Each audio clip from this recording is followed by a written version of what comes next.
గూఢచర్యం ఆరోపణలపై అరెస్టైన హర్యానా యూట్యూబర్ జ్యోతి మల్హోత్రా కేసులో సంచలన విషయాలు వెలుగులోకి వస్తున్నాయి. పాక్లో వివాహం చేసుకునేందుకు ఆమె సిద్ధమైనట్టు వెల్లడైంది. ఇందుకు సంబంధించిన చాట్ వివరాలను బయటకు ఇచ్చారు. ఐఎస్ఐతో సంబంధాలున్న అలీ హసన్తో జ్యోతి మల్హోత్రా నిరంతరం టచ్లో ఉన్నట్టుగా సమాచారం. కోడ్ భాషలో చాలా విషయాలు మాట్లాడుకునేవారు.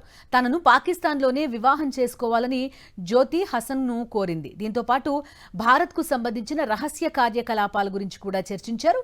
ఈ చాటింగ్ వివరాలు ఒక్కొక్కటిగా బయటకొస్తున్నాయి.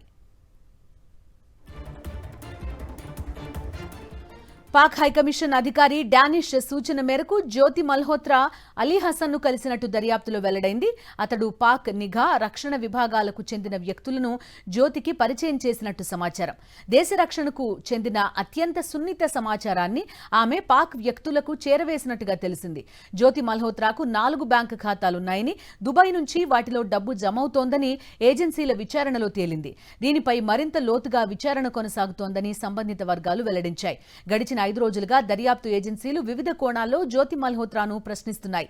ఈ క్రమంలోనే ఐఎస్ఐతో తనకు సంబంధాలున్నట్టు జ్యోతి అంగీకరించినట్టు తెలుస్తోంది.